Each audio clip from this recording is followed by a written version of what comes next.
Then we're going into a topic, Dave, that I know is going to get you going. It got you going a little bit in the pre-show. And this is one where the only reason we're talking about it is because I think it is an interesting thing to think about. Now, will it happen? Probably not. Is it interesting to think about? I think it is, because if this happened, it would totally change up the NFL draft. And that is the fact of Trevor Lawrence basically looking at the draft saying, I don't like who the number one team is. I am going to come back to school for another year. I know we've had this conversation like last year with Joe Burrow, shouldn't be playing for the Bengals. We've had this conversation with Darnold when he was the number one pick. Andrew Luck when he was the number one. Like, there have been guys like John Elway just straight up even refused to play for, what was that, the Colts? Was that the Colts were the number one pick? And he said, nah, I'm playing for USA. I'll go play baseball. But when it comes to Trevor Lawrence, the comments that were made by Roddy White, he was on The Big Lead. And he said, if I'm Trevor Lawrence, if the Jets finish with no wins, I go back to Clemson. I don't want any part of that organization. If the Jets get the first pick, don't go. Just stay one more year in college and just enjoy your time in college, because it would be awful for you to get drafted by the Jets because they do not know how to put anything together over there as far as quarterbacking, as far as weapons around the quarterback, as far as anything that has to do with offensive talent. What are your thoughts on that, Dave? Just the comments alone, what are your thoughts on what Roddy White is speaking? It's so dumb. It's incredibly dumb. It's so dumb. Like, I can't. Mm-hmm. Again, Roddy White, former wide receiver in the NFL, mm-hmm. great player in his time, not an all-timer, not a Hall of Famer by any stretch, but just the Hall of Good. You know, mm-hmm. That's where I would put Roddy White. The Hall of Good. Yeah, he's not a Hall of Famer. He's a Hall of Good. Mm-hmm. It's an incredibly immature answer, though. Okay. And it's kind of disappointing. It's coming out of a guy who had, spent like a decade in the league. Mm-hmm. I think it's just he's angry about, what the product the Jets are putting out there on the field. I think a lot of people are. But that doesn't mean that somebody's, going to risk their livelihood on, maybe a different team will suck more next year. Mm-hmm. And hopefully I won't hurt anything in the next year, because we know how one injury can change a person's career. Mm-hmm. The fact that people weren't even playing in bowl games now is totally normal. 5 years ago, that was a conversation for like, oh, is this guy selfish? Does he not care about his team? And it's like, dude, he's about to go make like $20 million. I don't care what my team wants. Mm-hmm. I'm not playing in that bowl game. Now it's like, I don't even have to play a season. Like, we watched, what was it? Out of Ohio State, the defensive tackle. Oh, Chase Young. Oh, Joey Bosa. Bosa took an injury early on. He's like, I could come back. Yeah, or I could collect that paycheck. I remember Brandon and I talked about that because he got injured against TCU. Yep. And then he could have came back later and said, nah, brah, I'm fucking focusing on the draft. I'm going to focus on my career. Make my millions. Like, mm-hmm. I'm already the best pick. So it's like, the Bosas have always been like that, though. Like, we had Nick was the same way with his, like, contract stuff coming out of the draft with the Chargers. But that's just because their dad was a former player. They have that kind of backing of, like, the ins and outs of, like, the industry is what I'm thinking of. Yeah. To where it's like they know the information from their dad to get the most out of their situation. Yeah, you take care of yourself first. Like, it's mm-hmm. one thing that we've commented, and I've praised the NBA for being such a player-forward league. The mm-hmm. NFL is still ass backwards with a lot of things. And there are these guys who stand out because they, go ahead and make sure that number one's covered for. Mm-hmm. Again, there's no loyalty in football. Well, you are there for you. And mm-hmm. if your team wins, great. You always want that. You always mm-hmm. want success. But at the same time, you got to look at yourself and you got to make sure that you're getting taken care of as well. Don't let people take advantage of you. There's two parts of this in my mind where there is the side of me that goes, because even like in the NBA, mm-hmm. I am all for player mobility. I am all for players saying, this is the team I want to play for. I know the point of a draft is you don't get to say that. You get drafted by the team that you get drafted by. Trying to balance year over year. But I will say, like, on the side of, if you can control at least for a year, hey, I don't want to go play for them, I wouldn't hate it if he said, I'm going to go back to Clemson, because injury being the only worry, he's going to have a good sit. It's like it's not like he's going to get worse at Clemson. They'll have a chance to win another national title with him, like they do this year. The only thing is you're going back and risking injury, which is a big thing, though. If you get injured, I mean, how far do you fall? Tua, we all thought number one pick. He gets injured. He falls a little bit. Miami's thankful for that. Here's my other side, though. So Pat McAfee, it's reported that podcast host, I'm reading this from thejetpress.com, podcast host Pat McAfee claims to have an inside source to the Jets organization who told him the Jets are actively trying to lose football games to tank for Trevor Lawrence. If they're doing that now, like, you say, okay, I'm going back, they go, all right, we'll just do it again. Like, if the Jets are actively trying to tank for you, what stops them from actively doing it again next year? Like, Nothing. Am I wrong? What, they don't fire Adam Gase at the end of the year? Yeah, they can not. They can be like, we're just going to roll it out with Adam Gase again. Guess what? You thought you were going to get out from under this? Nope. Going to be a Jet one way or the other. Like, they don't care. Mm-hmm. And I have no problem with that. It's part of the game at this point. Tanking is part of football. Whether you like to shit on it or not, realistically, it's part of the game. Yeah. You can't say that it's not. It's been part of the game subtly for years. People do it at the end of every season to try to better their own draft situation. It's not any issue. So, again, the Jets need him. Mm-hmm. The Jets will get him. This is a non-story in my mind. It's just some trash drawn up to make conversation. Now, the same way that last year was, same way that a couple of years was. Like, it's just every year. Like, well, they don't deserve Trevor Lawrence. I don't. I hate that. Deserve doesn't matter in the draft. It's a draft. Like, that's not a conversation. Yeah. That you don't get what you deserve. That's not how life works. Yeah. The draft is there to balance the league. If you're the worst team in the league, you get the best draft pick. Yeah. In theory, that's how it's made to balance out the league. Unless it's the NBA. Because they have a lottery. I think the NHL has a lottery too. So those two, not necessarily always the worst team.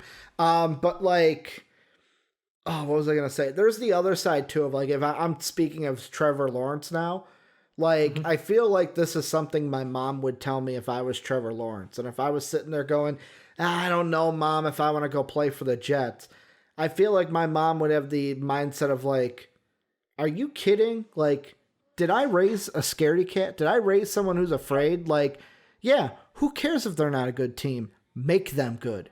Be the reason they get good. Like, be the reason the Jets get better. And then when you win a Super Bowl, you're going to, like, it's going to be the main story of, like, look at where the Jets were and look at where they are now. Where it's like almost you put that chip on your shoulder of, like, you know what? I'm going to be the first starting block. You got to start somewhere. I'm the best. I'm going to go do it. Two things from the Twitch chat. Eric says, the NFC East is the worst division in the NFL. Does any of those teams need Lawrence? I would say the Giants and Washington. Those are the only two that are going to be in contention for him. I think if Washington somehow gets number one, they do draft him, because I don't know if you pass. I know they have Dwayne Haskins.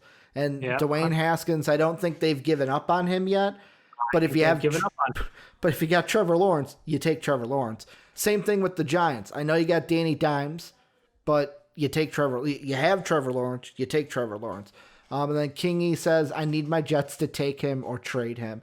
I would take him and trade Sam Darnold. That's what I would do, because you'll get at least something for Sam Darnold. Going back to NFC East, if I was the Cowboys, I'm taking Trevor Lawrence. If I somehow get the number one overall pick, I don't know how at this point it would happen. They lose the rest of their games and the Jets win a couple. 100% taking Trevor Lawrence. I mean, fuck, there are only two wins between them. The Cowboys are, like, I posted today, Dave, on Twitter, and fucking Tim, I love Tim, because I'll read you his reply to my tweet. So I quoted a tweet from NFL where they posted the division leaders, and it's Steelers 5-0, Titans 5-0, Bills 4-2, Chiefs 5-1, Bears 5-1, Bucks 4-2, Seahawks 5-0, and then you got the Cowboys there at 2-4. And I go, one of these things is not like the other ones. # NFC least. And Tim, God bless his soul, replies to it and says, "You mean the Bears, right?" Where's my one team in NFL history right there? But like, I look at that and I just go like, the Cowboys are division leaders in the playoffs, but they're 2 losses from being the worst team in the NFL. That's the margin right there. So I mean, there's a chance.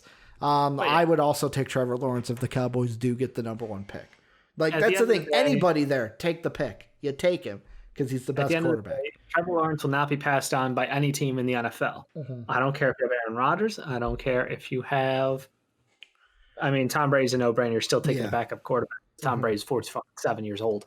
I don't think there's a single quarterback in the league who I would take over Trevor Lawrence. The Chiefs trade out of it?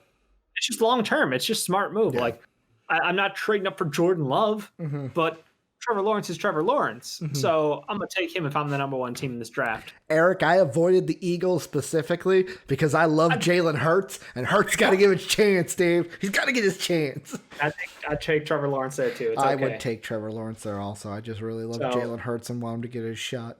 100%. I'm with you. I want him to get a shot, too. But yeah, no, it's just, look, Trevor Lawrence is going to be a Jet, probably.